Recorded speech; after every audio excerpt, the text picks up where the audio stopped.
For years, the iPod wasn't just a product. It was Apple. It changed how the world listened to music, defined an entire generation, and made Apple untouchable. And then Apple killed it, not because it failed, but because it was in the way.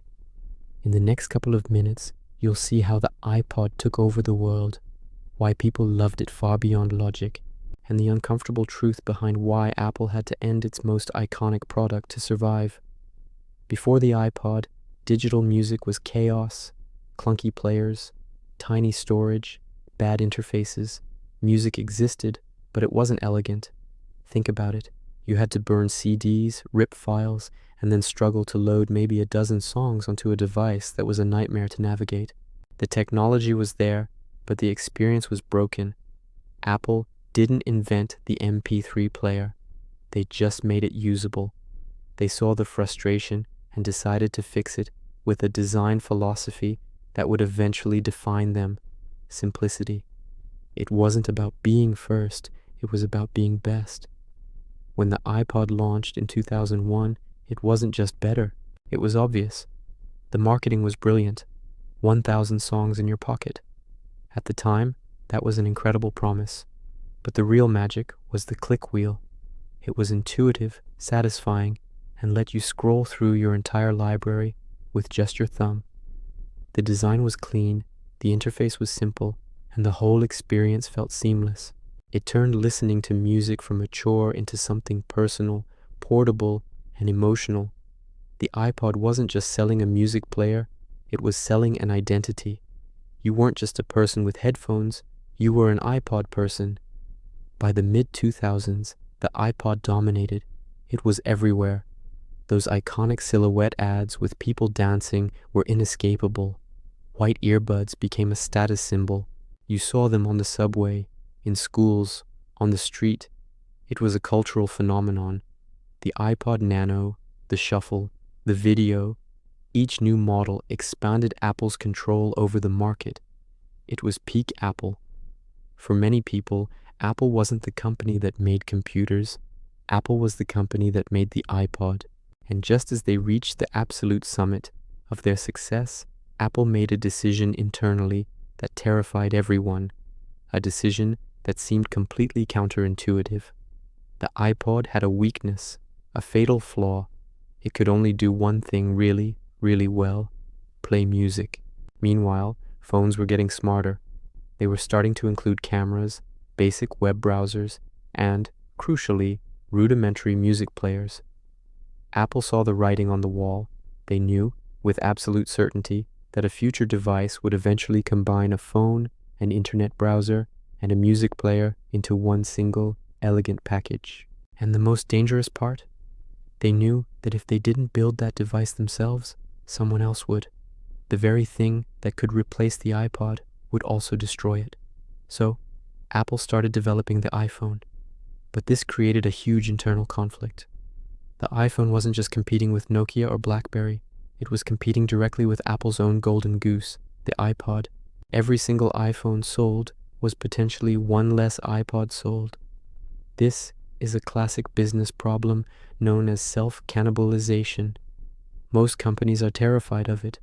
They protect their most successful products at all costs. But Apple had a choice: protect the iPod and let a competitor eventually eat its lunch, or replace it themselves and control their own destiny. It was a bet-the-company decision. Apple chose to replace it, and they didn't announce the end of the iPod with a big press conference or a dramatic farewell. Instead, they slowly starved it of oxygen. The updates became less frequent. The new models offered minor improvements, while the iPhone was getting revolutionary new features year after year. The iPod started disappearing from the main page of the Apple website, tucked away into a corner. The marketing budget dried up. Apple just let it fade. They pulled models from the lineup one by one, starting with the classic, until one day, in 2022, the last remaining model, the iPod Touch, was just gone. No fanfare, no eulogy, just a quiet removal from the store. And people were genuinely upset. Not just nostalgic, but angry. To understand why, You have to understand what the iPod represented. People weren't just losing a product, they were losing a sense of ownership.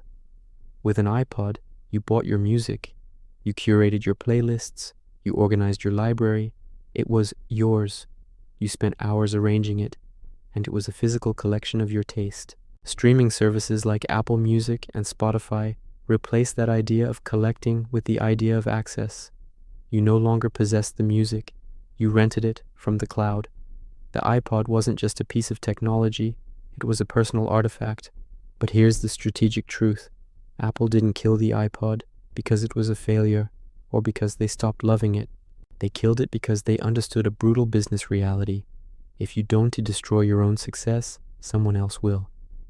By creating the iPhone, a device that made the iPod obsolete, Apple ensured that the next big thing came from them. They sacrificed their most popular product to build an entire ecosystem. The iPhone became the new hub for everything, and the iPod, for all its glory, was just a feature that could be absorbed into this more powerful device. It was a cold, calculated, and brilliant move. The iPod had to die so the iPhone could live, and in that one decision, Apple proved why they are still one of the most dominant companies in the world. They chose survival over nostalgia. They understood that the market waits for no one, not even for a product as beloved and perfect as the iPod. It was the ultimate example of a company being willing to tear down its own empire to build a bigger one.